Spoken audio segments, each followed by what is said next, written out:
सवाल है जिसका जवाब हम लोगों से अमूमन पूछा गया ये 2-4 दिन के अंदर कि क्या मनीष कश्यप जी जेल से निकलने के बाद माइक लेकर बिहार के लोगों की आवाज बुलंद करेंगे या राजनीति के माध्यम से अपना योगदान देकर राजनीति का उज्जवल भविष्य करेंगे। माइक कभी मैं नहीं छोड़ूंगा, बस इतना जान जाइए जी। माइक नहीं छोड़ूंगा, बस माइक लेकर ही लड़ाई लड़ी माइक कभी मैं नहीं छोड़ूंगा।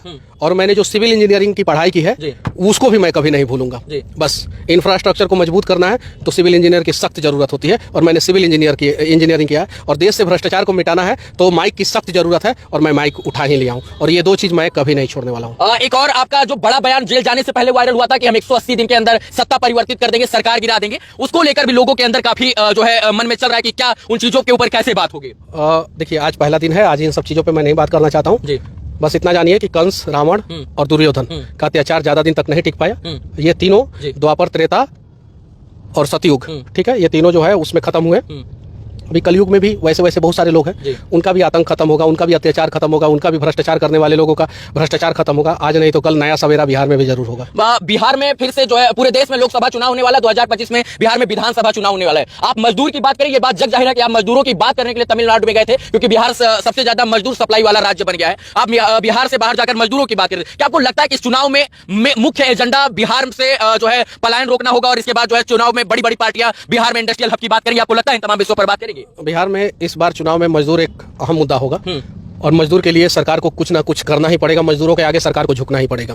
इस बार किसी भी हाल में, कोई भी सरकार हो, भाजपा हो, कांग्रेस हो, आरजेडी हो, जदयू हो, कोई भी सरकार हो, सपा हो, कोई भी, जिसको भी बिहार में चुनाव लड़ना है, जिसको भी, उसको मजदूर के लिए कुछ ना कुछ करना होगा। जिसको चुनाव जीतना है उसको मजदूर के लिए कुछ ना कुछ करना होगा। सिर्फ बात नहीं, जमीन पे कुछ ना कुछ करना होगा और मजदूर जो है इस बार चुनाव में अहम मुद्दा रहेगा। एक और बात की तमिलनाडु, इसके बाद चेन्नई, हैदराबाद, दिल्ली, मुंबई, हरियाणा, मध्य प्रदेश में तमाम जगह पर इंडस्ट्रियल हब है भैया। बिहार में इंडस्ट्रियल डेवलपमेंट क्यों नहीं हो रहा है? हम लोग बाद में बात करेंगे, धीरे धीरे सारी चीजों पे बातचीत करेंगे। अभी तो हम निकले हैं, अभी से ही देख रहे हैं ठंडा के मौसम में पूरा गर्मी का माहौल हो गया है। देख लीजिए आप, टेम्परेचर बाहर जाके देखिए, बाहर टेम्परेचर बढ़ गया अभी, तो तापमान बढ़ेगा धीरे धीरे। टेम्परेचर विरोधियों के अंदर भी बढ़ गया है। हाँ, तो तापमान बढ़ेगा धीरे धीरे। और हाँ, डरे वाला ना हम समझ लगे ना। बिहार में कह रहे थे भैया, लोग कह रहे थे कि मनीष कश्यप निकलने के बाद डरे सहमे नजर आए। बिहारी का डीएनए है, बिहारी कभी डरता है नहीं। ये डीएनए बिहारी का है, ठीक है, ये ओरिजिनल बिहारी का है, खांटी बिहारी का डीएनए है, ये कहियो नहीं डरेगा। एक बात है, डीएनए पे बात करने वाले लोग आए ना, आए, हम बताते हैं कि डीएनए ओरिजिनल बिहार का क्या होता है। जो किसी के लिए भी अपना तन कटाने के लिए तैयार रहे, वो ओरिजिनल बिहार का डीएनए है। जो सीमा पे देश की सुरक्षा करे, वो ओरिजिनल बिहार का डीएनए है। वो ओरिजिनल बिहार का डीएनए हो ही नहीं सकता है जो बिहार में ही बिहार की कुर्सी पे फेविकॉल की तरह बैठ के और बिहार को ही दिमाग की तरह चाट खाए, वो बिहारी डीएनए हो ही नहीं सकता है। और इस डीएनए को बदला जाएगा अब। तो लोग काम बदलना नहीं है, डीएनए को हम नहीं बदल सकते हैं। अब फॉल्टी डीएनए किसी का होगा तो उसको हम लोग क्या बदल सकते हैं? कुछ नहीं बदल सकते। बस हाँ, अच्छे लोग बिहार में आगे आए और जहां भी योगदान हो वो बिहार में योगदान करे, बस बात खत्म। आपका एक अंतिम सवाल, आप शुरू से अंत तक कहते थे मुझे इस देश की न्याय व्यवस्था, न्याय प्रणाली, कानून व्यवस्था और न्यायपालिका पर भरोसा है। आपको 9 महीना जेल से निकलने में लग गया, अभी भी भरोसा कायम है न्यायपालिका पर? क्यों नहीं कायम रहेगा? अगर न्यायपालिका सजा भी दे देगा तो भी भरोसा नहीं उठेगा मेरा न्यायपालिका के ऊपर से।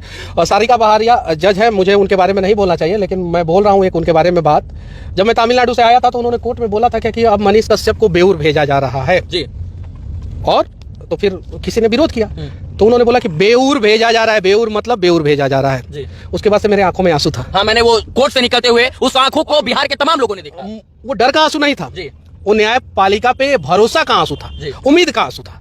ऐसे हजारों नहीं लाखों सारिका बहारिया जैसे जज हैं जो सच देखते हैं, सच के हिसाब से फैसला लेते हैं। मैं धन्यवाद देना चाहता हूं ऐसे ऐसे लोगों को। मुझे मीडिया के सामने नहीं बोलना चाहिए, लेकिन उन्होंने सच देखा और उन्होंने मुझे बेऊर भेजा।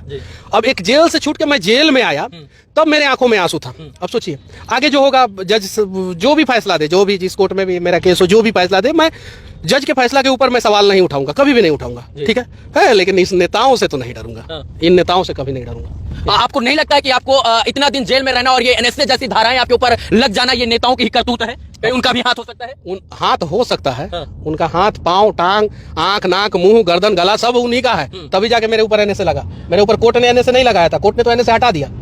सच बात है कि एनएसए जो है मद्रास हाईकोर्ट की मदुरई बेंच ने मनीष कश्यप जी के ऊपर जो एनएसए लगा था उसको क्वेश कर दिया। क्वेश्चन का मतलब खत्म कर दिया। कोई ग्राउंड नहीं मिला एनएसए का, जिसकी वजह से राष्ट्रीय सुरक्षा कानून अधिनियम जो था वो मनीष कश्यप जी के ऊपर से मद्रास हाईकोर्ट की मदुरई बेंच ने हटा दिया था और बताया कि कोई ऐसा ग्राउंड एविडेंस ही नहीं है जिसके तहत, जिसको मद्देनजर रखते हुए मनीष जी के ऊपर एनएसए को स्टैंड किया जाए। और यही कारण है कि विगत 1 महीना पहले दीपावली के लगभग समथिंग जो है मनीष कश्यप जी के ऊपर से एनएसए जो है वो पूरी तरीके से खारिज कर दिया गया था। और